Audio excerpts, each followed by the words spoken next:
معزز حاضرین اور محترم خواتین، میں اپنی گفتگو سے پہلے ایک وضاحت کرنا چاہتا ہوں۔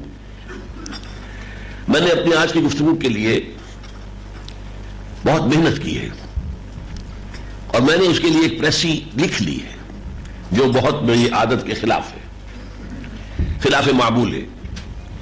تو میں آج آپ سے اجازت چاہوں گا کہ میں اس پریسی کے مطابق بجائے ایک خطیبانہ جوش و خروش کے ایک کلاس روم لیکچر کے سے انداز میں کچھ چیزیں پڑھ کر اس کی وضاحت کرتا چلا جاؤں۔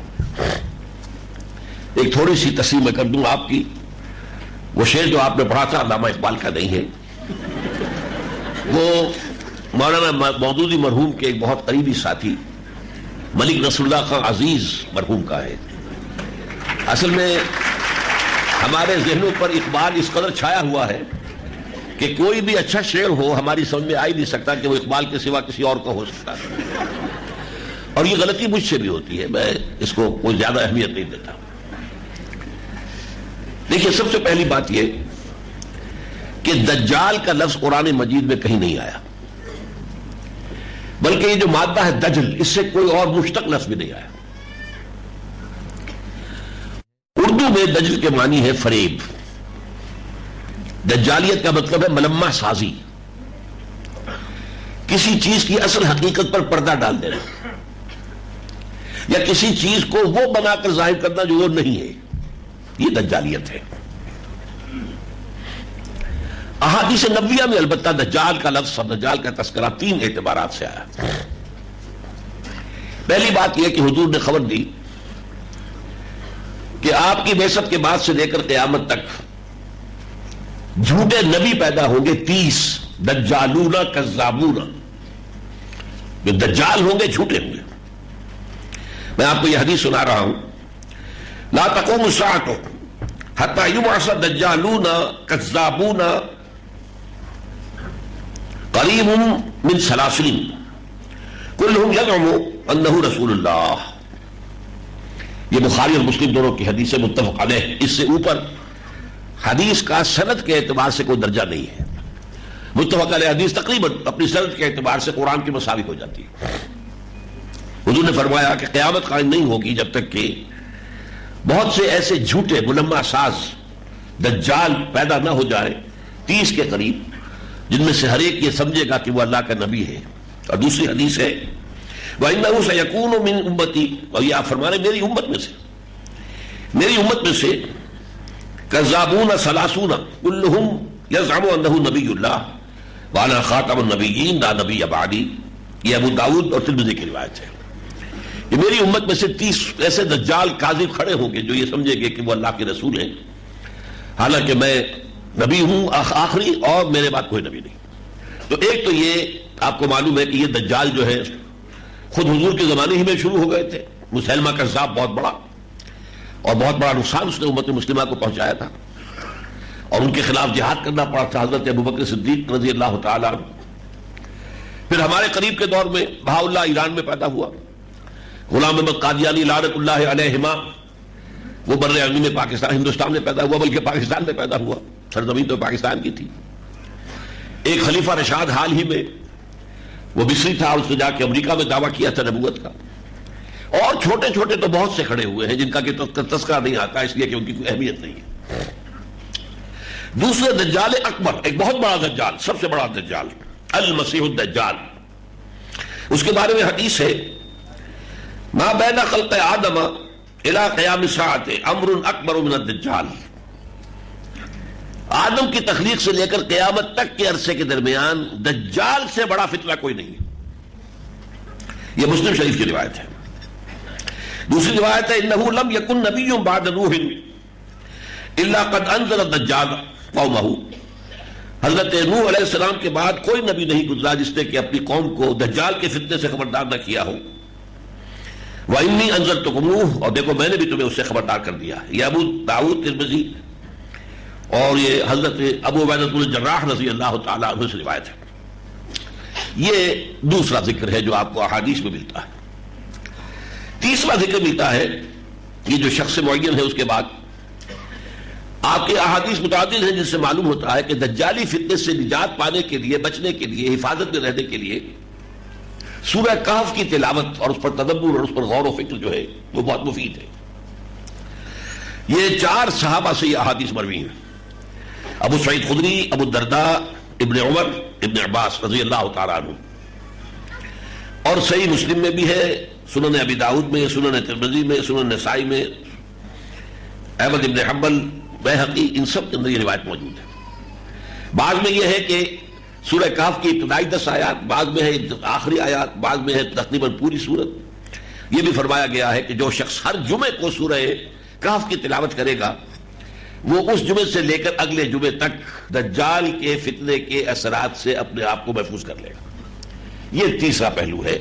تو یہ 3 اعتبارات سے حدیث کے اندر دجال کا ذکر ہے، لیکن جیسا کہ میں نے عرض کیا قرآن مجید میں اس کا کوئی ذکر نہیں۔ اب آئیے اس دجالیت کے فتنے کا پس منظر کیا ہے، قرآن حکیم کا مطالعہ کیا جائے اور یا پھر خاص طور پر سورہ کہف کا، کیونکہ پورے قرآن مجید کے اندر سورہ کہف کا خاص ایک اس کی مناسبت ہے اور وہ بچاؤ کا ذریعہ بنتی ہے فتنہ دجال سے، تو اس پر تدبر کی بہت ضرورت ہے۔ اس پر غور کرنے سے معلوم ہوتا ہے، یہ بات آپ کے لیے نئی ہوگی، عجیب ہوگی، کہ اصل دجال یہ دنیا اور حیات دنیاوی ہے، یہ ہے اصل دجال۔ کیوں؟ یہ انسان کو اللہ اور اس کی آخرت سے غافل کر دیتی ہے، اپنے اندر گم کر لیتی ہے۔ کافر کی یہ پہچان کہ آفاق میں گم ہے، یہ گمشدگی کی حالت جو ہے، یہ دنیا جو ہے اپنی محبت میں گرفتار کر کے انسان کو اللہ سے محجوب کر دیتی ہے، یہاں تک کہ دنیا ہی اس کا محبوب، مطلوب اور مقصود جو اصل اللہ کو ہونا چاہیے، لا محبوب الا اللہ، لا مطلوب الا اللہ، لا مقصود الا اللہ، اس کی بجائے دنیا ہی مطلوب و مقصود و محبوب بن کر گویا کہ معبود بن جاتی ہے۔ یہ ہے اصل معاملہ۔ اس دنیا کی رونقیں، اس کی چہل پہل، اس کے تعیشات، اس کی آسائشیں، اس کی چمک دمک، اس کی شان اور شوکت، اور ظاہر بات ہے کہ جتنا جتنا اس دنیا کے حسن میں اضافہ ہوتا ہے اتنی ہی اس کے اندر دجالیت جو ہے شدید ہو جاتی ہے، کشش زیادہ ہو جاتی ہے۔ جیسا کہ ہم میں سے کوئی شخص پہلی مرتبہ امریکہ جائے تو بھوچکا ہو جاتا ہے دیکھ کر یہ دنیا، اور آپ کو معلوم ہے جس طریقے سے وہ بھوچکا ہو جاتا ہے اسے محسوس ہوتا ہے کہ اصل شے تو یہی ہے، ہم کس چکر میں پڑے ہوئے ہیں۔ یہ ہے وہ اصل جو کہ اس کا فتنہ ہے۔ اب آئیے سورہ کہف میں ایک عجیب نقشہ سامنے آتا ہے، اگر آپ نے اس پر کبھی غور کیا ہو۔ اس کے پہلے رکوع میں بھی جس کے بارے میں فرمایا وہ دجالی فتنے سے بچانے میں خاص تاثیر ہے، ایک آیت ہے ایک ستون کے مانند، آخری رکوع میں بھی اس کا جو نتیجہ ہے وہ ہے ایک ستون کے مانند۔ پہلے رکوع کی آیتیں میں نے آپ کو سنائی ہے، انا جعلنا ما علی الارض زینۃ لہا، یہ زینت کے لفظ کو نوٹ کیجئے، ہم نے جو کچھ زمین پر ہے اسے اس کی آرائش بنا دیا ہے، زینت بنا دیا ہے، زیبائش بنا دیا ہے۔ انا جعلنا ما علی الارض زینۃ لہا لنبلوہم ایہم احسن عملا، تاکہ ہم انہیں آزمائیں کہ ان میں سے کون ہے اچھے عمل کرنے والے۔ کسی نے بہت اچھا شعر کہا تھا کہ رخ روشن کے آگے شمع رکھ کر وہ یہ کہتے ہیں ادھر جاتا ہے دیکھے یا ادھر پروانہ آتا ہے۔ یہ دنیا کی زینت، اس کی زیبائش، اس کی آرائش، آیا اسی کا دیوانہ بن کر رہ جاتا ہے، اسی میں گم ہو جاتا ہے، اسی کا طالب بن جاتا ہے، یا یہ کہ اس کے اندر اللہ کی محبت، والذین آمنوا اشد حبا للہ، جو ایمان کی لازمی علامت ہے، جو لوگ حقیقت مومن ہیں وہ شدید ترین ہیں اللہ سے محبت میں، وہ یہی 2 پولز ہیں، یا ادھر یا ادھر۔ تو رخ روشن کے آگے شمع رکھ کر وہ یہ کہتے ہیں ادھر جاتا ہے دیکھیں یا ادھر پروانہ آتا ہے۔ اب یہ جو ہے اس کا جو نتیجہ نکلتا ہے وہ ہے سورہ کہف کے آخری رکوع میں، قل هل ننبئکم بالاخسرین اعمالا، اے نبی ان سے کہیے کیا ہم تمہیں بتائیں کہ اپنے اعمال میں سب سے زیادہ خسارے میں رہنے والے کون ہیں؟ بھاگ دوڑ تو سب کر رہے ہیں صبح سے شام تک، دن رات، کون اپنی سی کوشش نہیں کر رہا ہے، لیکن یہ کہ ان میں کون خسارے میں ہے، کون گھاٹے میں ہے، کون نفع میں ہے، کون کامیاب ہے، اور خسارے میں اکثر سب سے بڑھ کر خسارے میں۔ قل هل ننبئکم بالاخسرین اعمالا الذین ضل سعیہم فی الحیاۃ الدنیا، وہ لوگ جن کی سعی، جن کی محنت، جن کی بھاگ دوڑ، جن کی جد و جہد دنیا کی زندگی میں گم ہو کر گم ہو جانا.